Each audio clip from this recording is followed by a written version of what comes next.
ঈদের আগে উৎসব ভাতা সহ মাসিক সম্মানী পেলেন ইমাম পুরোহিতরা। নির্বাচনী প্রতিশ্রুতি পূরণ প্রধানমন্ত্রীর।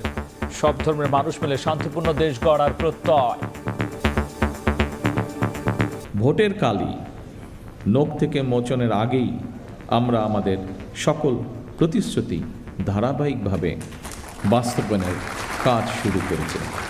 কেউ যেন আমাদের মধ্যে বিভেদ সৃষ্টি করতে না পারে। মুসলমান, হিন্দু, বৌদ্ধ, খ্রিস্টান আমরা সবাই মিলে ইনশাল্লাহ একটি শান্তিময়, শান্তিপূর্ণ বাংলাদেশ গড়ে তুলব একসাথে। ঐতিহাসিক দিন আখ্যা সুবিধাভোগীদের সম্মানের ধারা অব্যাহত রাখার আহ্বান। আমি মাননীয় প্রধানমন্ত্রীর কাছ থেকে ভাতা পেয়ে অত্যন্ত আনন্দিত। বর্তমান সরকারের এ ধরনের ভাতা প্রদান কার্যক্রম মাননীয় প্রধানমন্ত্রী যুগান্তকারী সিদ্ধান্ত। সরকারের ভাতা প্রদান কার্যক্রম সত্যি প্রশংসনীয়। দেখছিলেন প্রধান শিরোনাম। রাতের সময় সঙ্গে আছি আমি গোলাম রাব্বি। এবার অন্যান্য শীর্ষ সংবাদ। 30 এপ্রিল পর্যন্ত চলবে সংসদের প্রথম অধিবেশন। সংস্কারের বিষয়ে ফয়সালা হবে সংসদে, বললেন স্বরাষ্ট্রমন্ত্রী। রাষ্ট্রপতির ভাষণের উপর আলোচনা করবে বিরোধী দল। ট্রেনের টিকিট ব্যবস্থাটা মোটামুটি আগের তুলনায় ভালো। ট্রেনের স্বস্তির যাত্রা, সড়কে তৎপর পুলিশ। লঞ্চে চাহিদা মতো তেল না পাওয়ার অভিযোগ। গণপরিবহনে পর্যাপ্ত জ্বালানি সরবরাহের প্রতিশ্রুতি মন্ত্রীর। শেষ মুহূর্তে জমজমাট ঈদ কেনাকাটা, পছন্দের পোশাক অনুষঙ্গ কেনার ব্যস্ততা। ক্রেতা টানতে দোকানে দোকানে বাহারি পণ্যের পসরা, ভালো বিক্রির আশা। চট্টগ্রামে চায়না ইকোনমিক জোনে দুর্ধর্ষ ডাকাতি, অস্ত্রসহ গ্রেফতার 4। লুট করা মালামাল উদ্ধার। বিদেশি বিনিয়োগের নিরাপত্তা নিশ্চিতের ঘোষণা শিল্প পুলিশের।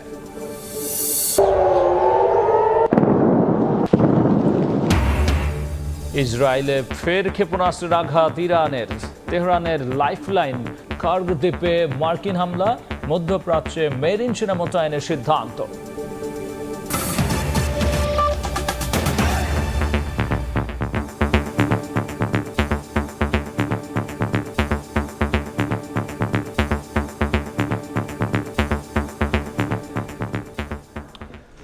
ঈদের আগেই উৎসব ভাতা সহ মাসিক সম্মানী পেলেন ইমাম পুরোহিতরা।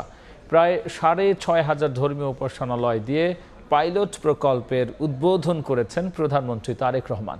বললেন, ভোটের কালী মোচনের আগেই প্রতিশ্রুতির বাস্তবায়ন শুরু করেছে সরকার। সব ধরনের মানুষ মিলে শান্তিপূর্ণ দেশ গড়ার প্রত্যয় জানিয়েছেন তিনি। এদিকে ঐতিহাসিক দিন আখ্যা দিয়ে সম্মানের ধারা অব্যাহত রাখার আহ্বান সুবিধাভোগীদের।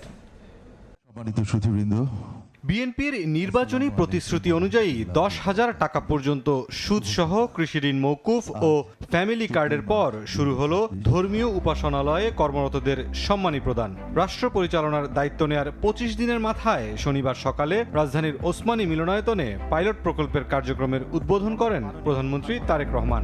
মাননীয় প্রধানমন্ত্রী বাংলাদেশ জাতীয়তা প্রকল্পের আওতায় প্রথম ধাপে 4,908টি মসজিদের খতিব, ইমাম, মুয়াজ্জিন, খাদেম, 990টি মন্দিরের পুরোহিত সেবায়েত, 188টি বৌদ্ধ মন্দিরের অধ্যক্ষ উপাধ্যক্ষ মিলে 16,992 জন পেলেন মাসিক সম্মানী ও উৎসব ভাতা। প্রতিটি মসজিদে ইমাম বা খতিব মাসে 5,000, মুয়াজ্জিন 3,000 এবং খাদেম 2,000 টাকা করে মোট 10,000 টাকা পেলেন। অন্য উপাসনালয়ের পুরোহিত ও বিহার অধ্যক্ষরা 5,000 এবং সেবায়েত ও উপাধ্যক্ষরা 3,000 করে পেলেন মোট 8,000 টাকা। এছাড়া 2,000 টাকা করে দেয়া হয় উৎসব ভাতাও। আমার এই প্রাপ্তি আমার পরিবার, সমাজ আমাকে সম্মানিত করবে। বর্তমান সরকারের এ ধরনের ভাতা প্রদান কার্যক্রম মাননীয় প্রধানমন্ত্রী যুগান্তকারী সিদ্ধান্ত। সরকারের ভাতা প্রদান কার্যক্রম সত্যি প্রশংসনীয়। অনুষ্ঠানে স্মারক চেক তুলে দিয়ে প্রধানমন্ত্রী তারেক রহমান বলেন, ভোটের কালি মুছে যাওয়ার আগেই প্রতিশ্রুতি বাস্তবায়ন শুরু করেছে তার সরকার। যারা অর্থনৈতিকভাবে পিছিয়ে রয়েছেন তাদের জন্য একটি সম্মানী বা আর্থিক সহায়তা কিংবা কর্মসংস্থান সৃষ্টির মাধ্যমে আর্থিক বৈষম্য দূর করে আমরা সবাই মিলে একটু শান্তিতে, একটু ভালোভাবে থাকব। ভোটের কালই নখ থেকে মোচনের আগেই আমরা আমাদের সকল প্রতিশ্রুতি ধারাবাহিকভাবে বাস্তবায়নের কাজ শুরু করেছি। সব ধর্মের মানুষ মিলে শান্তিপূর্ণ দেশ গড়ার প্রত্যয় জানান সরকার প্রধান। বলেন, জেলা উপজেলায় আইন শৃঙ্খলা রক্ষা কমিটির সদস্য হিসেবে একজন ধর্মীয় নেতাকে রাখার সিদ্ধান্ত নিয়েছে সরকার। কেউ যেন আমাদের মধ্যে বিভেদ সৃষ্টি করতে না পারে। মুসলমান, হিন্দু, বৌদ্ধ, খ্রিস্টান আমরা সবাই মিলে ইনশাল্লাহ একটি শান্তিময়, শান্তিপূর্ণ বাংলাদেশ গড়ে তুলব একসাথে।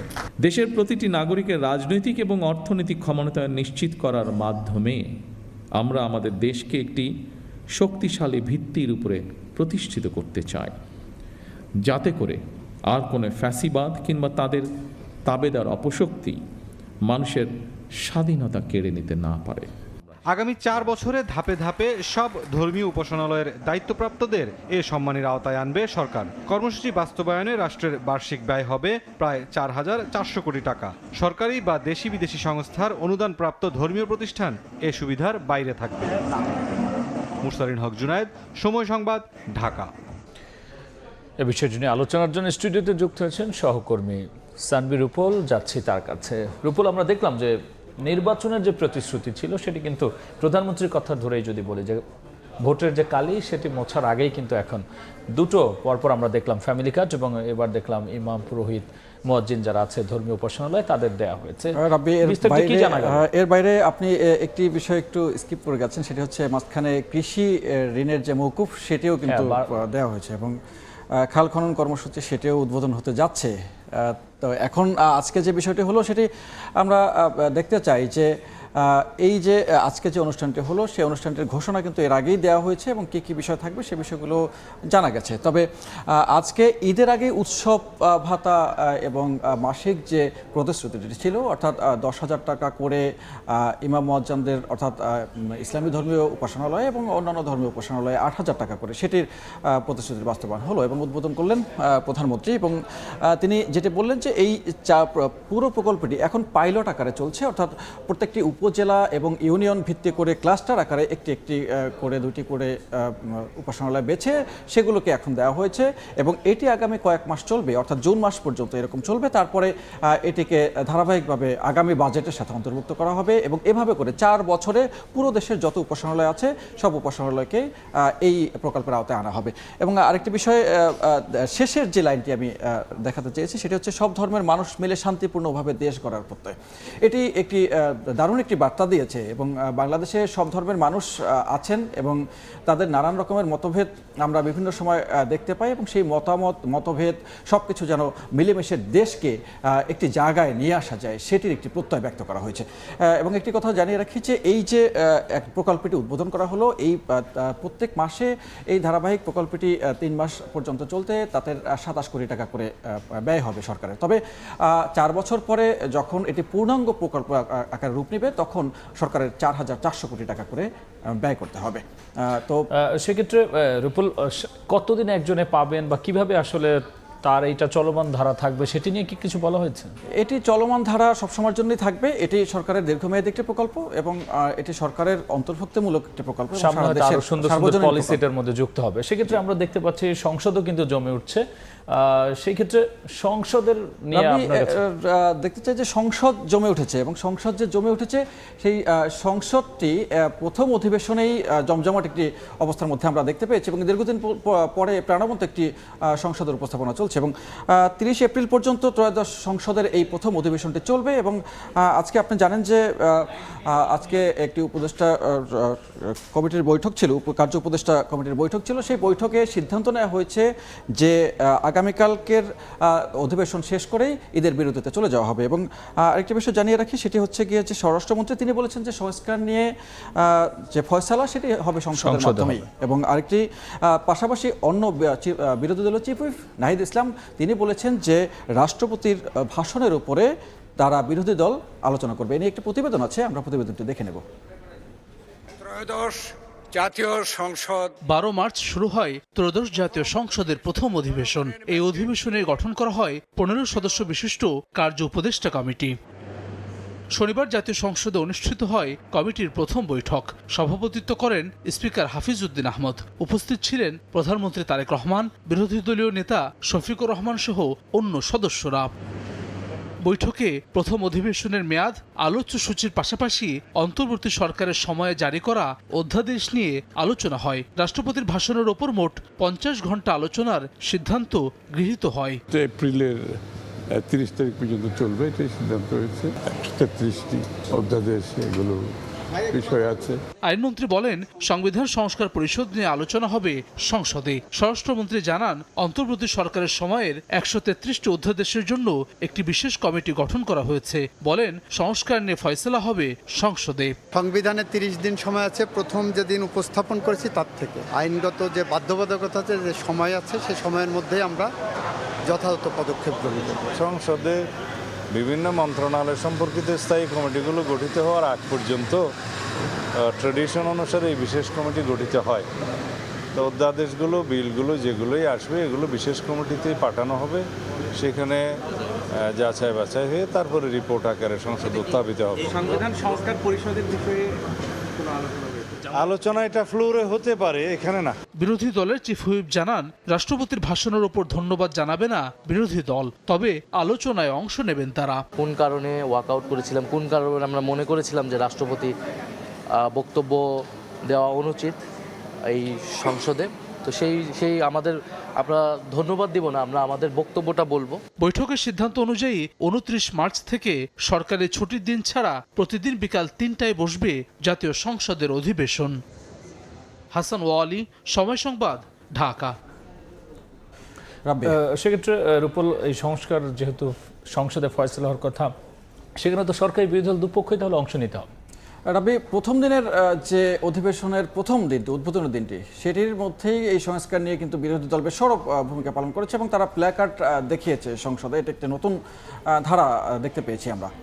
তো তারই ধারাবাহিকতায় বলতে চাই যে আজকে জামাত ইসলামী তাদের 11 দলীয় জোট, সেই জোট কিন্তু বৈঠকে বসেছিল এবং জোটের বৈঠকে তারা যে সিদ্ধান্তের ঘোষণা দিয়েছে সেটি হচ্ছে যে রোববারের মধ্যে সংবিধান সংস্কার পরিষদের অধিবেশন না ডাকলে রাজপথে নামার ঘোষণা দিয়েছেন তারা, এবং রাষ্ট্রপতিকে বক্তব্য দেওয়ার সুযোগ দিয়ে সংসদকে কলুষিত করা হয়েছে বলেও তারা একটি মন্তব্য করেছেন। তাই নিয়ে একটি প্রতিবেদন আছে, প্রতিবেদনটি আমরা দেখে নিই। শনিবার সকালে দেশের বিদ্যমান পরিস্থিতি পর্যালোচনা ও করণীয় ঠিক করতে জরুরি বৈঠকে বসে জামাত ইসলামী সহ 11 দলীয় ঐক্যের লিয়াজো কমিটি। উপস্থিত ছিলেন দলগুলোর শীর্ষ নেতারা। বৈঠক শেষে জামাত ইসলামীর সহকারী সেক্রেটারি জেনারেল হামিদুর রহমান আজাদ বলেন, হ্যাঁ ভোটের পক্ষে প্রচার চালালেও বিএনপির এমপিরা সংবিধান সংস্কার পরিষদের শপথ নেননি। রোববারের মধ্যে সংবিধান সংস্কার পরিষদের অধিবেশনের জন্য বৈঠক না ডাকলে রাজপথে নামার ঘোষণা দেন তিনি। সরকার গঠনের পর আপনারা সেই জায়গায় থেকে টার্ন নিয়েছেন, যেটা জাতির সাথে এক ধরনের প্রতারণা বা বিশ্বাসঘাতকতা। আগামীকালের মধ্যে যদি অধিবেশন ডাকার জন্য উদ্যোগ গ্রহণ না করা হয়, জনগণকে সাথে নিয়ে আমরা রাজপথের আন্দোলনে যেতে বাধ্য হব। হামিদুর রহমান আজাদ আরো বলেন, 11 দলীয় ঐক্যের এমপিরা রাষ্ট্রপতিকে অবমাননা করেননি, বরং তাকে বক্তৃতা দেওয়ার সুযোগ দেওয়ায় সংসদ কলুষিত হয়েছে। আমরা রাষ্ট্রপতিকে অবমাননা করি নাই, আমরা স্বৈরাচারের দোসরকে বরং বিএনপি সংসদে বক্তব্য দেওয়ার সুযোগ দিয়ে সংসদকে কলুষিত করেছেন। সংবিধান সংস্কার পরিষদের অধিবেশন ডাকা না হলে 28 মার্চ শীর্ষ নেতাদের সঙ্গে বৈঠক করে আন্দোলনের রূপরেখা ঘোষণা করা হবে বলে জানিয়েছে 11 দলীয় ঐক্য। নাইম হাসান, সময় সংবাদ, ঢাকা। সেক্ষেত্রে রূপল, আমরা যদি শুরু রিপোর্টটা নিয়ে আলোচনায় ফিরি, যে বিএনপির পক্ষ থেকে বলা হচ্ছে যে সংস্কারের যে ফয়সালা সেটি আসলে সংসদে হবে, এটি নিয়ে যদি আলোচনা শুরু করি। রাবি, সংস্কার ফয়সালা সংসদে হবে। সংস্কার পরিষদের যে শপথ নেওয়ার কথা ছিল সেটি বিএনপি প্রথম দিন নেয়নি, বাকি বিরোধী দল যারা আছেন তারা সেটি নিয়েছেন। সেটি নিয়ে তারা কথা বলছেন এবং সংবিধান সংস্কার পরিষদ, সেই সংবিধান সংস্কার পরিষদ কীভাবে কার্যকর হবে সেটি নিয়ে বিএনপি বলছে যে সেটি সংসদেই আলোচনা হবে, এবং বিরোধী দল এরই মধ্যে কিন্তু একটি হার্ড লাইনে যাওয়ার কথা বলছে এবং তারা বলতে চাইছে চাইছেন যে সরকার জুলাইয়ের বিপরীতমুখী অবস্থান নিয়েছে, এবং যদিও সরকার পক্ষ থেকে তারা বলছেন যে এরকম কোনো বিষয় নয়, তারাও সংস্কার চান এবং তাদের 31 দফার মধ্য থেকেও একটি সংস্কারের ইঙ্গিত অনেক আগে থেকেই দেওয়া হয়েছে। তো 30 এপ্রিল পর্যন্ত এই প্রথম অধিবেশন যেটি চলবে। একটু আগে আপনি সংসদের বিষয়ে আমরা যখন আলোচনা করছিলাম, সেখানে 133টি অধ্যাদেশে 30 দিনের মধ্যে নিষ্পত্তির সিদ্ধান্ত হয়েছে। এই 133টি অধ্যাদেশ অন্তর্বর্তীকালীন সরকার তারা যে 133টি অধ্যাদেশ জারি করেছিল, সেই 133টি অধ্যাদেশের নিষ্পত্তির কথা বলা হয়েছে এবং সংস্কার নিয়ে ফয়সালা হবে সংসদে। একটু আগে আপনি যেটা বললেন, যেটি স্বরাষ্ট্রমন্ত্রী বলেছেন, এবং 133টি অধ্যাদেশের নানান রকমের আইনি অধ্যাদেশ আছে, সেগুলো আসলে যেগুলো সংসদ ছাড়া আসলে আর কোথাও নিষ্পত্তির সুযোগ নেই। সেক্ষেত্রে রূপল, বিরোধী দলের অবস্থান নিয়ে কি জানা গেল? বিরোধী দলের অবস্থান সম্পর্কে যদি বলতে হয়, তাহলে আমরা বলতে পারি যে আজকে তাদের যে বৈঠক ছিল, সেই বৈঠকের মধ্য থেকে তারা বেশ কয়েকটি সিদ্ধান্তের কথা জানিয়েছে। আগামীকাল সংসদ যখন বসবে সকাল 11টায় সংসদ অধিবেশন বসার পরে তাদের বক্তব্যের মধ্য থেকে নিশ্চয়ই এর বিষয়ে কোনো বার্তা থাকবে, এবং সংস্কার পরিষদের অধিবেশন না ডাকলে রাজপথে নামার ঘোষণা এর মধ্যে তারা দিয়েছেন। তবে 28 মার্চ অর্থাৎ ঈদের পরে বৈঠক করে তারা আন্দোলনের রূপরেখা তারা নির্ধারণ করবে, যে আন্দোলনটা আসলে কোন পর্যায়ে যাবে, কিভাবে করে তারা আন্দোলন করবেন এবং কি কি দাবি দেওয়া তার মধ্যে থাকবে। এবং রাষ্ট্রপতির বক্তব্যের মধ্য থেকে প্রথম দিনই সংসদ উত্তপ্ত হয়েছে এবং তারা ওয়াকআউট করেছে, এবং ওয়াকআউটের মধ্য থেকে সেদিন সংসদ শেষ হয়েছে। তবে রাষ্ট্রপতির আলোচনায়, তার বক্তব্যের আলোচনায় অংশ নেওয়ার কথা এর মধ্যে ঘোষণা দিয়েছেন বিরোধী দলীয় চিফ হুইপ। রূপুল, অসংখ্য ধন্যবাদ আলোচনায় যুক্ত হওয়ার জন্য। সরকারের মুয়াজ্জিন, ইমাম এবং পুরোহিতদের যে পদক্ষেপ এবং তাদের যে সম্মানী ভাতা দেওয়া শুরু এবং নির্বাচনী ইশতেহারের বাস্তবায়ন, একই সাথে সংসদের নানা ধরনের পরিকল্পনা, সংস্কার প্রস্তাব এবং সংসদের যে সংশ্লিষ্ট ইস্যু নিয়ে আলোচনার জন্য যুক্ত হয়েছিলেন সহকর্মী সানবীর রূপল। স্থানীয় সরকারি গতি ফেরাতে বরিশাল, রাজশাহী, ময়মনসিংহ, রংপুর ও কুমিল্লা সিটি কর্পোরেশনের প্রশাসক নিয়োগ দিয়েছে সরকার। স্থানীয় সরকার বিভাগ থেকে এ সংক্রান্ত প্রজ্ঞাপন জারি করা হয়েছে। বরিশাল সিটিতে বিলকিস আক্তার জাহান শিরিন, রাজশাহীতে মোহাম্মদ মাহফুজুর রহমান, ময়মনসিংহে মোহাম্মদ রকুনুজ্জামান রোকন, রংপুরে মাহফুজুন নবী চৌধুরী ও কুমিল্লা সিটিতে মোহাম্মদ ইউসুফ মোল্লা হলেন প্রশাসক। পরবর্তী আদেশ না দেওয়া পর্যন্ত মেয়রের দায়িত্ব পালন করবেন তারা। রাতের সময়ে আরও থাকছে অমর একুশে বইমেলার শেষ শিশু প্রহরে খুদে পাঠকের ভিড়, পাপেট শো, বায়োস্কোপ আর গল্প বলার আসরে ছোটদের উচ্ছ্বাস। কাল শেষ হচ্ছে প্রাণের মেলা।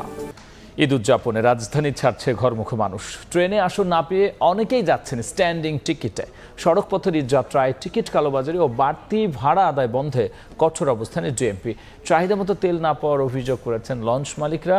আর পরিবহন মন্ত্রীর আশ্বাস, ঈদের আগে পরের 12 দিন গণপরিবহনে কোনো জ্বালানি সংকট হবে না। স্বজন পরিবারের সঙ্গে ঈদ আনন্দে মেতে উঠতে শহর ছাড়ছেন রাজধানীবাসী। ধূমকেতু এক্সপ্রেস দিয়ে শুরু হয় দ্বিতীয় দিনের ঈদ যাত্রা। কর্মব্যস্ততার কারণে আগে পরিবারকে বাড়ি পাঠাচ্ছেন অনেকেই। এবার ট্রেনের টিকিট ব্যবস্থাটা মোটামুটি আগের তুলনায় ভালো। স্ট্যান্ডিং টিকিট পাই নাই, এখানে না পাই, কিন্তু ট্রেনের মধ্যে অবশ্যই পাওয়া যায়। তবে শিডিউল বিপর্যয় না হলেও 45 মিনিট দেরিতে ছাড়ে মহানগর প্রভাতী। প্রত্যেকবারই যাই, প্রত্যেকবারই ট্রেন লেট। বিভাগীয় রেলওয়ে ব্যবস্থাপক জানিয়েছেন 16 মার্চ থেকে চলবে 5টি বিশেষ ট্রেন। আশা করছি যে সবগুলো ট্রেন রাইট টাইমেই চালাতে পারবো। এদিকে সড়কপথে ঈদযাত্রা নির্বিঘ্ন ও চাঁদামুক্ত করতে গাবতলী বাস টার্মিনালে মতবিনিময় সভা করে পরিবহন মালিক শ্রমিক সংগঠন। সেখানে ডিএমপি কমিশনার বলেন, অতিরিক্ত ভাড়া ও টিকিট কালোবাজারি বন্ধে রয়েছে নিয়মিত তদারকি। আরও প্রায় 800-900 ট্রাফিক পুলিশ এবং অফিসার অতিরিক্ত মোতায়েন করা হবে বিভিন্ন বাস টার্মিনাল, লঞ্চ এবং রেলওয়ে টার্মিনাল এলাকায় জ্যাম মুক্ত করার জন্য। সায়দাবাদ বাস টার্মিনাল পরিদর্শনে গিয়ে সড়ক পরিবহন ও সেতুমন্ত্রী বলেছেন, ঈদ যাত্রায় গণপরিবহনে কোনো রকম জ্বালানি সংকট হবে না। পেট্রোল পাম্পগুলি 12 দিন অর্থাৎ ঈদের আগে 7 দিন, ঈদের পরে 5 দিন পর্যাপ্ত তেল নিয়ে 24 ঘন্টা খোলা থাকবে, সেটা আমরা নিশ্চিত করতে পেরেছি। তো এভাবে আমাদের সব শক্তি আমরা প্রয়োগ করতে চাচ্ছি। অন্যদিকে লঞ্চ মালিকদের সংগঠন সংবাদ সম্মেলন করে জানিয়েছে, জ্বালানি সংকটে নৌপথে পর্যাপ্ত লঞ্চ পরিচালনা নিয়ে দুশ্চিন্তায় তারা। গতকালকেই 4টা বড় বড় জাহাজ যেতে পারে না, এই লঞ্চগুলি ট্রিপ ছেড়ে দিতে বাধ্য হয়েছে, শুধু অনলি ফর তেল, আদার্স কোনো কিছু নাই। 2 দিনের মধ্যে ডিপো থেকে চাহিদা মতো তেল সরবরাহ করা না হলে ঈদে নৌপথে যাত্রী পরিবহন ব্যাহত হবে বলেও জানায় সংগঠনটি। সামদানি প্রত্যয়, সময় সংবাদ, ঢাকা। উন্নত চিকিৎসার জন্য কাল সিঙ্গাপুর নেওয়া হচ্ছে প্রধানমন্ত্রীর রাজনৈতিক উপদেষ্টা মির্জা আব্বাসকে। বেলা 11টায় যাত্রা শুরু করবে এয়ার অ্যাম্বুলেন্স। মির্জা আব্বাসের সঙ্গে যাচ্ছেন তার স্ত্রী আফরোজা আব্বাস এবং বড় সন্তান মির্জা ইয়াসির আব্বাস। বিএনপির স্থায়ী কমিটির সদস্য মির্জা আব্বাস গত বুধবার রাতে অসুস্থ হয়ে জ্ঞান হারালে এভার কেয়ার হাসপাতালে ভর্তি করা হয়। তার মস্তিষ্কে 2 দফা অস্ত্রোপচারের পর নিবিড় পর্যবেক্ষণে রাখা হয়েছে। শুক্রবার হাসপাতালে গিয়ে মির্জা আব্বাসের স্বাস্থ্যের খোঁজ নেন প্রধানমন্ত্রী তারেক রহমান। সামর্থ্য নয়, প্রয়োজন অনুযায়ী চিকিৎসা সেবা নিশ্চিত করতে চায় সরকার। সন্ধ্যায় ডক্টর অ্যাসোসিয়েশন অব বাংলাদেশ ড্যাবের ইফতার মাহফিলে একথা জানান প্রধানমন্ত্রী পত্নী ডাক্তার জুবাইদা রহমান। তিনি আরও বলেন, উপজেলা স্বাস্থ্য কেন্দ্রকে মা, শিশু ও নবজাতকদের স্বাস্থ্যসেবার মূল কেন্দ্র হিসেবে গড়ে তোলা হবে। একই অনুষ্ঠানে সরকারি হাসপাতালকে দালালমুক্ত করতে চিকিৎসকদের সহায়তা চান স্বাস্থ্যমন্ত্রী সর্দার সাখাওয়াত হোসেন বকুল। চিকিৎসা খরচ মেটাতে আর সর্বশান্ত নয়। মানসম্মত চিকিৎসা সেবা ইনশাল্লাহ থাকবে সকলের দোরগড়ায়। প্রতিটি মানুষ চিকিৎসা পাবে তার প্রয়োজন অনুযায়ী, সামর্থ্য অনুযায়ী নয়। প্রাথমিক স্বাস্থ্যসেবাকে স্বাস্থ্য ব্যবস্থার মূল ভিত্তি ও স্তম্ভ হিসেবে প্রতিষ্ঠা করা হবে। ইরান যুদ্ধের খবর। ইরানের বিভিন্ন স্থাপনায় ব্যাপক হামলা চালিয়েছে ইসরায়েল। তেহরানের অর্থনীতির হৃৎপিণ্ড হিসেবে পরিচিত খর্গ দ্বীপে তেলের টার্মিনালে বোমা হামলার দাবি করেছেন মার্কিন প্রেসিডেন্ট ডোনাল্ড ট্রাম্প। লেবাননে ইসরায়েলি হামলায় অন্তত 12 স্বাস্থ্যকর্মী নিহত হয়েছেন। এদিকে ইসরায়েলেও পাল্টা হামলা চালিয়েছে ইরান। ইরাকে মার্কিন দূতাবাসে ড্রোন হামলার পাশাপাশি সৌদি আরবে 5টি জ্বালানি সরবরাহকারী বিমান ক্ষতিগ্রস্ত হয়েছে। উত্তপ্ত পরিস্থিতির মধ্যেই মধ্যপ্রাচ্যে 2500 মেরিন সেনা মোতায়েনের কথা জানিয়েছে ওয়াশিংটন। ইরানের বিভিন্ন স্থানে ব্যাপক হামলা চালিয়েছে ইসরায়েল। স্থানীয় সময় শুক্রবার রাতে তেহরানের মধ্যাঞ্চলে শক্তিশালী বিস্ফোরণের শব্দ শোনা গেছে। বিভিন্ন সরকারি স্থাপনা ও বেসামরিক এলাকা লক্ষ্যবস্তু করা হয়। মার্কাজি প্রদেশের একটি গ্রামে ইসরায়েলি ক্ষেপণাস্ত্র হামলায় বেশ কয়েকজন নিহত হয়েছেন। এছাড়া ইরানের অর্থনীতির লাইফলাইন খ্যাত খার্গ দ্বীপে সামরিক স্থাপনা লক্ষ্য করে বোমা বর্ষণ করেছে যুক্তরাষ্ট্র। এ ঘটনার জবাবে মার্কিন সংশ্লিষ্ট তেল ও জ্বালানি স্থাপনা ধ্বংসের হুমকি দিয়েছে তেহরান। এদিকে দক্ষিণ লেবাননের একটি স্বাস্থ্যকেন্দ্রে ইসরায়েলি হামলায় বেশ কয়েকজন চিকিৎসা কর্মী নিহত হয়েছেন। এছাড়া দেশটির নাবাতিয়া শহরে একটি বাড়িতে চালানো হামলায় শিশুসহ কয়েকজনের মৃত্যু হয়। হিজবুল্লাহ বলছে ইসরায়েলের বিরুদ্ধে অস্তিত্ব রক্ষার যুদ্ধ শুরু করেছে তারা। ইসরায়েলের বিভিন্ন স্থানে পাল্টা ক্ষেপণাস্ত্র ও ড্রোন হামলা চালিয়েছে ইরানও। মধ্যাঞ্চলে ক্ষতিগ্রস্ত হয়েছে বিভিন্ন স্থাপনা। ইরাকের রাজধানী বাগদাদে অবস্থিত মার্কিন দূতাবাসে আঘাত এনেছে ইরানের ড্রোন। সৌদি আরবের প্রিন্স সুলতান বিমান ঘাঁটিতে অবস্থানকালে মার্কিন বিমান বাহিনীর 5টি জ্বালানি সরবরাহকারী বিমানও ক্ষতিগ্রস্ত হয়েছে। এর মধ্যেই মধ্যপ্রাচ্যে কয়েকশো মেরিন সেনা মোতায়েনের পরিকল্পনা করছে যুক্তরাষ্ট্র। মার্কিন কর্মকর্তাদের মতে যুদ্ধ ছড়িয়ে পড়ার আশঙ্কায় এমন পদক্ষেপ নিতে যাচ্ছে ট্রাম্প প্রশাসন। শুক্রবার ট্রুথ সোশ্যালে এক পোস্টে মার্কিন প্রেসিডেন্ট ডোনাল্ড ট্রাম্প বলেন, ইরানের মধ্যপ্রাচ্য দখল ও ইসরায়েল ধ্বংসের পরিকল্পনা এখন শেষ হয়ে গেছে। ইরান পুরো মধ্যপ্রাচ্য দখল করতে এবং ইসরায়েলকে সম্পূর্ণভাবে ধ্বংস করতে চেয়েছিল। ইরানের মতোই সেই পরিকল্পনাগুলো এখন মৃত।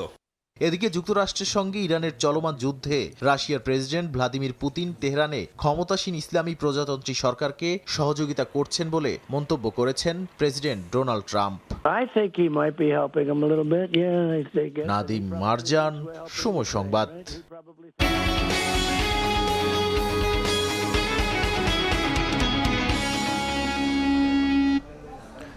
রেশনিং পদ্ধতি চালুর 1 সপ্তাহ পেরিয়ে গেল, স্বাভাবিক হয়নি পরিস্থিতি। ফিলিং স্টেশনে লম্বা সময় অপেক্ষার পর পর্যাপ্ত তেল না পাওয়ার অভিযোগ সাধারণ মানুষের। সরকারের পক্ষ থেকে পর্যাপ্ত তেল থাকার কথা বলা হলেও রাজধানীর অনেক ফিলিং স্টেশন কার্যত বন্ধ। সকাল 9টা থেকে বাইক নিয়ে লাইনে দাঁড়িয়ে খানিক পরে লাইন কিছুটা এগোলেও 1 ঘন্টা পরও মেলেনি কাঙ্ক্ষিত তেল। 1 সপ্তাহের বেশি সময় ধরে জ্বালানি তেলের এই ভোগান্তি এখন চরমে পৌঁছেছে। অসহায় গাড়ি চালকরাও। প্রায় 2 ঘন্টার কাছাকাছি হয়ে গেছে, এখনো পাম্প পর্যন্ত পৌঁছাইতে পারি নাই। হয়তো আরো 15-20 মিনিট লাগবে পাম্প পর্যন্ত পৌঁছাইতে। 1 থেকে 1.5 ঘন্টা ওয়েট করে এখন একটা সিরিয়াল পাচ্ছে আর কি। যারা কর্মজীবী এদের জন্য সত্যি খুবই হ্যাসেল হচ্ছে। অর্ধেক সময় বেশি এখানে চলে যাচ্ছে। তেল নিতে আসা সাধারণ মানুষ বলছেন, দীর্ঘ সময় অপেক্ষার পর তেল মিললেও পরিমাণ যৎসামান্য। সংকটে বেশিরভাগ পাম্প বন্ধ, তাই খোলা থাকা অল্প কিছু ফিলিং স্টেশনে পড়েছে বাড়তি চাপ। অস্বাভাবিক কষ্ট, এটা বলার বাইরে। আমি প্রায় এখন 2 ঘন্টা লাইন ধরে আসছি। আমি 5 লিটার যদি এখানে নেই, আমার তো পর্যাপ্ত না, আমি আবার আরেক পাম্পে যাইয়ে ঠিকই কিন্তু সিরিয়াল দেবো। তেল কেনা বেচায় রেশনিং পদ্ধতি নিয়েও অভিযোগ অনেকের। সকালে 8টা সিরিয়াল দিছি, মাত্র তেলটা পাইলাম, তাহলে আমরা কেমনে চলবো? এই 10 লিটার তেল দিয়ে আমরা কিভাবে চলবো? 10 লিটার না দিলে যদি 8 লিটার করে দেয় যায়, একটা রাইড শেয়ার যারা করে, আমরা প্রত্যেক আগামাতায় যাই ট্রিপ পাই না। ফিলিং স্টেশনগুলোর বিরূপ আচরণে আরো বিপাকে গ্রাহকেরা। কেউ দেখাচ্ছেন সরবরাহ সংকট, কারো কাছে পর্যাপ্ত তেল থাকলেও সীমিত বিক্রির সিদ্ধান্ত তাদের। আমাদের পে অর্ডারও দেওয়া আছে ট্যাঙ্কলরি চেষ্টা করতেছে, মালিকও চেষ্টা করতেছে তেল আনার জন্য, কিন্তু তেল আমাদের দিচ্ছে না। আমাদের এখানে এই পাম্পে পর্যাপ্ত পরিমাণ তেল আছে, আমরা যে রিকোয়ারমেন্টটা দিই ওই অনুযায়ী ডিপো থেকে তেল পাচ্ছে। জ্বালানি তেলের সরবরাহ ও বিপণনে স্বাভাবিক অবস্থা ফিরিয়ে গ্রাহক দুর্ভোগ কমাতে দ্রুত কার্যকর উদ্যোগ নেওয়ার দাবি গণমানুষের। ওয়ালিউল সাকিব, সময় সংবাদ, ঢাকা। চট্টগ্রামের চায়না ইকোনমিক জোনে দুর্ধর্ষ ডাকাতির ঘটনায় 4 জনকে গ্রেফতার করেছে শিল্প পুলিশ। উদ্ধার করা হয়েছে ডাকাতি হওয়া মালামালের একাংশ, জব্দ করা হয়েছে ব্যবহৃত অস্ত্র ও গত 6 ফেব্রুয়ারি রাতে নিরাপত্তা কর্মীদের অস্ত্রের মুখে জিম্মি করে একদল ডাকাত প্রায় 6.5 লাখ টাকার বিভিন্ন গাড়ির যন্ত্রাংশ মালামাল লুট করে নিয়ে যায় তারা।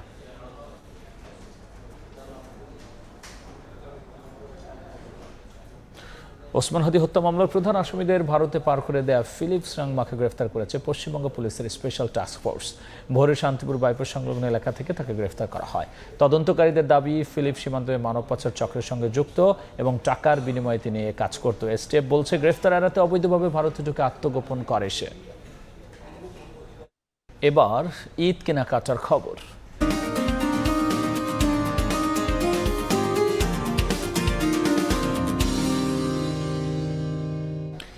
শেষ মুহূর্তে ঈদ কেনাকাটায় ব্যস্ত মানুষ। বিস্তারিত জানাতে ঢাকা নিউ মার্কেট থেকে সরাসরি যুক্ত হচ্ছেন সহকর্মী শফিকুজ্জামান রুবেল। যাচ্ছি তার কাছে। রাজধানীর নিউ মার্কেটে দিনভর যেমন বেচা বিক্রি হয়, আমরা দেখতে পাচ্ছি সন্ধ্যার পরে কিন্তু বেচা বিক্রি আরও বেড়ে গেছে। এই মুহূর্তে 9টা বাজে, কিন্তু আমরা দেখতে পাচ্ছি মার্কেটের যে চিত্র, সে চিত্র কিন্তু বলা যায় যে উপচে পড়া ভিড়। মানুষে একদম লোকারণ্য, গায়ে গা ঘেঁষে এই নিউ মার্কেটের যেই গলিগুলো আছে সব গলিতেই কিন্তু আমরা দেখতে পাচ্ছি যে মানুষের ভিড়, এবং এই ভিড়টি আমরা দেখতে পাচ্ছি যে ইফতারের পরবর্তী সময় থেকেই কিন্তু বেড়েই চলেছে। এখন পর্যন্ত প্রত্যেকটি দোকানে দেখতে পাচ্ছি যে ক্রেতাদের ভিড়, এবং প্রত্যেকেই দামাদামি করে তাদের পছন্দের পোশাক কিনে নিচ্ছেন। আপনারা জানেন যে ঈদের আর বাকি কয়েকদিন, 24 রোজা পার হয়ে গেছে, হাতে খুব বেশি সময় নেই, ছুটির সময় চলে আসছে। তাই যারা মূলত কর্মব্যস্ততার কারণে ঈদের কেনাকাটা করতে পারেননি, তারা মূলত ছুটে আসছেন বিভিন্ন জায়গা থেকে। আর প্রথমের দিকে বলছিলাম যে নিউ মার্কেট হচ্ছে এমন একটি মার্কেট যেখানে আসলে পুরো নগরবাসী, সব শ্রেণী পেশার মানুষের আনাগোনা এখানে থাকে এবং সকলে এখানে আসেন। আমরা নিম্নবিত্ত থেকে উচ্চবিত্ত, মধ্যবিত্ত সকল শ্রেণীর মানুষের জন্য কিন্তু এই মার্কেটটি, এবং আমরা দেখতেও পাচ্ছি যে সকলে আসছেন, তাদের পছন্দের পোশাক আশাক কিনছেন। পোশাকের যেমন কমতি নেই এবং ক্রেতাদেরও কমতি নেই। সব মিলিয়ে বলা যায় যে এখানে যারা ক্রেতারা রয়েছেন এবং বিক্রেতারা রয়েছেন উভয়ই কিন্তু খুশি। ঈদ আসলে যেমন নতুন পোশাকের চাহিদা বাড়ে, তেমনি দাম দর করা নিয়ে যেরকম দর কষাকষি হয় সেটিও আমরা দেখতে পাচ্ছি। বলা যায় যে পুরো নিউ মার্কেট জুড়ে যে ঈদের আমেজ সেটি কিন্তু এখনও চলমান, এবং যারা দোকানে রয়েছেন তারা বলছেন যে এই মার্কেট মূলত একদম চাঁদ রাত পর্যন্ত জমে থাকে এবং চাঁদ রাতেও উপচে পড়া ভিড় থাকে। এবং আমরা দেখতেও পাচ্ছি তেমনটি মূলত প্রত্যেকটি গলি, প্রত্যেকটি দোকান, বিশেষ করে যারা ছোট বাচ্চাদের দোকান, বড় যারা রয়েছেন, বিশেষ করে যারা নারী রয়েছেন, মেয়ে রয়েছেন, পুরুষ রয়েছেন, সকল দোকানেই কিন্তু আমরা দেখতে পাচ্ছি ভিড়, এবং প্রত্যেকে কিনে নিচ্ছেন। যারা ক্রেতা রয়েছেন তারা বলছেন যে মোটামুটি দাম, তবে ঈদ উপলক্ষে কিছুটা দাম বাড়তি। যারা বিক্রেতা রয়েছেন তারাও সন্তুষ্ট বিক্রি করতে পেরে, এবং অনেকে বলছেন যে পরিমাণ পোশাক আশাক এখন নিউ মার্কেটে রয়েছে, ঈদের একদম শেষ সময় যখন চাঁদ রাত আসবে ঠিক তখন যারা দোকানে রয়েছেন তারা প্রত্যাশা করছেন যে তাদের যে মালামাল রয়েছে সেই পোশাক আশাক তারা শেষ করতে পারবেন। তো সব মিলিয়ে বলা যায় যে ঈদের বাজার জমজমাট, নিউ মার্কেট জমে উঠেছে, এখনও ক্রেতায় বলা যায় যে পরিপূর্ণ নিউ মার্কেট। তো সব মিলিয়ে নিউ মার্কেট থেকে এই ছিল এই মুহূর্তে। ঈদ কেনাকাটা সব শেষ নিয়ে আমরা সরাসরি ছিলাম রাজধানী নিউ মার্কেটে। কাল পর্দা নামছে অমর 21শে বইমেলার। শেষের আগের দিন শিশু প্রহরে ছিল ক্ষুদে পাঠকদের ভিড়। পাপেট শো, বায়োস্কোপ আর গল্প বলার আসলে উচ্ছ্বাসে মেতে ওঠে কচিকাচারা। প্রকাশকরা বলছেন প্রত্যাশার তুলনায় বিক্রি কম। শুক্রবার রাতের বৃষ্টির প্রভাবে কিছুটা অগোছালো পরিবেশ থাকলেও শনিবার সময় মতোই খুলে দেয়া হয় বইমেলা প্রাঙ্গণ। শেষ শিশু প্রহরে বাবা মায়ের হাত ধরে আসতে থাকে শিশুরা। আমি ফার্স্ট টাইম পাপেট শো দেখবো, দ্যাটস ওয়াই আমি এক্সাইটেড ছিলাম। ভূতের বই, অনেক রকমের বই ভালো লাগে। এখনো কিনি না, কিনবো। তোমরা সবাই কেমন আছো? বেলা 11:30টায় পাপেট শো শুরুর কথা থাকলেও বিদ্যুৎ বিচ্ছিন্ন থাকায় 12:30টায় শুরু হয় মূল অনুষ্ঠান। পাপেট শো, মাস্কট প্রদর্শনী সহ নানা আয়োজনে দেখা গেছে শিশুদের উচ্ছ্বাস। শনিবার শিশু প্রহরের শেষ দিন হলেও রোববার বিকাল 3টা থেকে রাত 7:45 পর্যন্ত থাকবে পাপেট শো। এটা শেষ হয়ে গেল, অনেক কষ্ট লাগবে। আমার বই পড়তে অনেক ভালো লাগে। বইমেলা এসেছো, বই কিনেছো? হ্যাঁ, কিনেছি। রোববার পর্দা নামছে বইমেলার। রমজান মাসে মেলা হওয়ায় এবারের শেষ দিকে এসেও তেমন জমেনি আয়োজন। জনতার ঢলক সেরকম নেই। এখন দেখা যাচ্ছে বাচ্চারা বইমেলা আসতেই চায় না, তো আমাদের আসলে এমন কিছু করতে হবে যাতে বাচ্চারা যেন বইমেলায় আসে। তবে শেষ দিনে পাঠক সমাগম বাড়ার পাশাপাশি বিক্রি কিছুটা বাড়ার আশা প্রকাশক ও বিক্রেতাদের। যেমনটা আশা করেছিলাম তেমনটি অবশ্যই হয়নি। এবারের বইমেলা একটু ব্যতিক্রম পরিস্থিতির মধ্যে আমরা উদযাপন করছি। লেখক, প্রকাশক কারোই প্রত্যাশা পূরণ হচ্ছে না। বিগত বইমেলাগুলোর তুলনায় অনেক কম, বইয়ের থেকে বরং মার্কেটের দিকে বেশি ঝুঁকে পড়েছে মনে হয়। শেষ দিনে রাত 9টা পর্যন্ত চলবে বইমেলা। এরপর প্রতীক্ষা আগামী বছরের। রৌনক নিয়ন্তা, সময় সংবাদ, ঢাকা। এ পর্যায়ে শীর্ষ সংবাদ জানিয়ে দিচ্ছে আরও একবার। ঈদের আগে উৎসব ভাতা সহ মাসিক সম্মানী পেলেন ইমাম পুরোহিতরা। নির্বাচনী প্রতিশ্রুতি পূরণ প্রধানমন্ত্রীর। সব ধর্মের মানুষ মিলে শান্তিপূর্ণ দেশ গড়ার প্রত্যয়। 30 এপ্রিল পর্যন্ত চলবে সংসদের প্রথম অধিবেশন। সংস্কারের বিষয়ে ফয়সালা হবে সংসদে, বললেন স্বরাষ্ট্রমন্ত্রী। রাষ্ট্রপতির ভাষণের উপর আলোচনা করবে বিরোধী দল। ট্রেনের টিকিট ব্যবস্থাটা মোটামুটি আগের তুলনায় ভালো। ট্রেনে স্বস্তির যাত্রা, সড়কে তৎপর পুলিশ। লঞ্চে চাহিদা মতো তেল না পাওয়ার অভিযোগ। গণপরিবহনে পর্যাপ্ত জ্বালানি সরবরাহের প্রতিশ্রুতি মন্ত্রীর।